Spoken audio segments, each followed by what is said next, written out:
మీరు చెప్తున్నవన్నీ కరెక్టో కాదో ఎవరికి తెలుసు, నాకైతే తెలియదు, మీకు కూడా తెలియదు. అయ్యే ఉంటుందిలేండి, ఎందుకంటే మీరు షార్ప్ అన్నారు కాబట్టి. ఓకే, ఇక్కడ ఇంకొక షార్ప్ స్టూడెంట్ ఉన్నారు మనతో పాటు. ఎస్, మిస్టర్ రాణా గారు రోజు షార్ప్నర్తోనే అసలు షార్పన్ చేసుకుంటూ ఉంటారు ఆయన బ్రెయిన్ని. ఎస్, చెప్పండి, మీరు ఆ రోజుల్లో కంబైన్డ్ స్టడీస్ ఎలా చేసేవాళ్ళు, ఎవరితో చేసేవాళ్ళు? కంబైన్డ్ స్టడీస్ అంటే సోలోగా చదవలేదండి, కంబైన్డ్ ఎక్కడ వస్తుంది? ఎప్పుడైనా సరే మనలాంటి స్టూడెంట్స్ సోలోగా ఏం చదవలేరు, ఎవరో ఒకళ్ళని పెట్టుకోవాలన్నమాట పక్కన. నేనండి కంబైన్డ్ రామ్ చరణ్ తో చేసేవాడిని, కంబైన్డ్ బాగా కంబైన్డ్ స్టడీస్ చేశాను. ఎలా ఉండేది ఆ కంబైన్డ్ స్టడీస్? అంటే ఎంతవరకు అంటే అంతవరకు చదువుకున్నామండి ఇద్దరం. అది ఎంతవరకు అంటే పంజగుట్ట వరకా లేకపోతే? లేదు, యూసఫ్ కూడా వరకు అండి. ఓకే, అంటే ఆ చదువుల్లో ఎప్పుడైనా గోడ దూకడాలు అలాంటివి కూడా ఏమైనా జరిగాయా? దూకడాలు లేదండి. అంటే కిటికీ ఎలా దూకుతాడు రాణా గారు? పట్టరా ఆయన కిటికీలో? యాక్చువల్లీ అది కరెక్ట్ అండి, ఎందుకంటే కంబైన్డ్ స్టడీస్ అని చెప్పి కిటికీ గ్రిల్ తీసేసి బయటికి దూకేసి వెళ్ళిపోయేవాళ్ళం. వావ్. సో ఏదో ఒకటి స్టడీస్ వల్ల ఒకటి ఉపయోగపడింది మనకి. కిటికీలు తీయడం ఎలా తెలుసు? కార్పెంటరీ నేర్చుకున్నానండి. Very good, very good. అంటే స్టడీస్ వల్ల ఏదో ఒక ఉపయోగం అయితే ఉండాలి కదా. ఓకే, సో ఇప్పుడు ఇండస్ట్రీలో ఒకవేళ కనుక వీళ్ళు టీచర్స్ అవుతే ఎవరు ఏ సబ్జెక్ట్ చెప్తే బాగుంటుందో ఒకసారి మీరు చెప్పాలి మాకు. పిక్చర్ నెంబర్ 1 రామ్ చరణ్ గారి పిక్చర్ వేయండి అమ్మా. రామ్ చరణ్ ఏ సబ్జెక్ట్ చెప్తే మంచిది other than acting? Horse riding నేర్పిస్తే బాగుంటుంది. Wow, that's super. He can teach terrific horse riding in school. Super. Magadheera నుంచి అప్పటి నుంచి. ఓకే, నెక్స్ట్ పిక్చర్ ప్రభాస్ గారి ఫోటో వేయండి అమ్మా.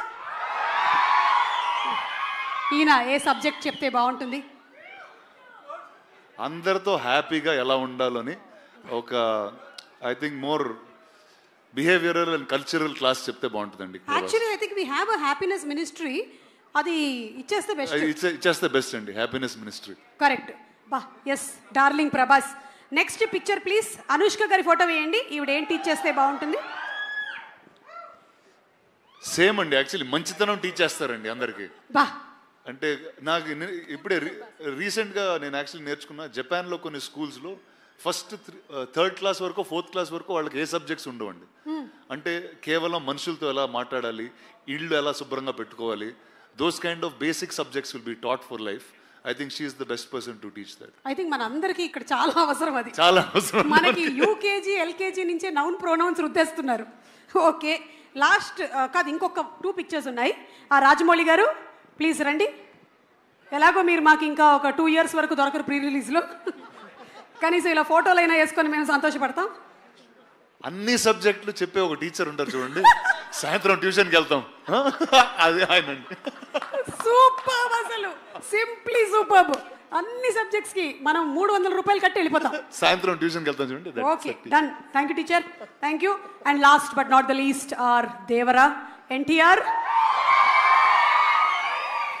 ఖచ్చితంగా తెలుగు టీచర్ అండి, తెలుగు టీచర్ 100%. తారక్ కన్నా తెలుగు ఇంకెవరు నేర్పిస్తారు చెప్పండి? So I think Tarak will be the best Telugu teacher. ఇందుకనే మీరు సినిమాల్ని ప్రొడ్యూస్ చేసి ప్రెజెంట్ చేస్తున్నారు. ఒక్కొక్కళ్ళకి ఎంత కరెక్ట్గా ఇచ్చుకోవాలో అంత కరెక్ట్గా ఇచ్చారు కదా అసలు బిరుదులు. అండ్ అంతేకాకుండా ఎప్పుడు ఈ సినిమాని ఎక్కడ మలుపు తిప్పాలో చూపించింది కూడా మీరే రాణా గారు. అంటే తెలుగు సినిమా ఈ రోజున విజయకేతనం ఆస్కర్ వరకు వెళ్ళింది అంటే you were the first person who identified it and took it and marketed Telugu films. So thank you so much. Thank you. You have been truly a teacher for many people. ఇంత చిన్న వయసులోనే చాలా పెద్ద బాధ్యతలు వచ్చేసాయి, ఏం చేస్తాం, తప్పదు. ఒక్కసారి సరిపోదా శనివారంతో సూపర్ డూపర్ హిట్ కొట్టి, అసలు ఈ రోజు శనివారం కాదు కాబట్టి మనం బతికిపోయాం, కానీ what a terrific performance Nani చూసేసాను నేను. సింప్లీ సూపర్, అసలు ఇరగదీసేశారు. సో ఇప్పుడు ఈ సినిమా అంతా కూడా about human relationships and maths కాబట్టి మీకు బెస్ట్ స్కోరింగ్ సబ్జెక్ట్ ఏంటో చెప్పండి. Special English. స్పెషల్ ఇంగ్లీషా? అంటే తెలుగు లేకపోతే స్పెషల్ ఇంగ్లీష్ ఉండేది కదా? అక్కడ ఏం రాసినా నడుస్తుంది, కథలు రాయాలి. ఎక్కువ ఆన్సర్ షీట్స్ రాసామంటే ఏదో ఒక మార్కులు వేసేస్తారు, అంతే. కథలు రాయటమే, అక్కడ కథలు రాయటమే, ఇక్కడ కథలు రాయటం. సరే, ఇక్కడ మాకు చిన్న కథ చెప్పండి. మీరు చిన్నప్పుడు విన్న చిన్న కథ ఏదైనా జస్ట్ 2-3 లైన్లో చెప్తే చాలు. ఎలాగో మాకు చిన్నప్పుడు సొంత కథలు ఏం లేవండి, మనం చూసిన సినిమా కథే, టైటానిక్ రాసేవాడిని. బా, గ్రేట్. అసలు టైటానిక్ని కూడా అక్కడ రాసేసారా మీరు? ఓకే, సో మీకు మీ సిస్టర్కి ఇందులో ఈ సినిమాలో బ్రదర్స్ ఇద్దరి మధ్యలో బాండింగ్ చాలా బాగుంటుంది. సో మీకు మీ సిస్టర్కి మధ్యలో ఉండేటువంటి ఆ బాండ్ లేదా incident, anything that you would recollect? I think సిబ్లింగ్స్కి ఎవరైనా సరే సిబ్లింగ్స్ అన్నాక బాగా కొట్టుకుంటారు, అది అలాగే బాండ్ గట్టిపడుతుంది. ఐ థింక్ వాళ్ళు మనకి ఎంత ఇంపార్టెంట్ అని మనకు తెలిసేది కొంచెం వాళ్ళు ఎక్కడికైనా వెళ్ళినప్పుడు, వాళ్ళని ఒక సంవత్సరం చూడనప్పుడు, కొంచెం దూరం అయినప్పుడు బేసిక్గా. సో నేను అంతే లైఫ్ అంతా బాగా కొట్టుకు తెచ్చాం.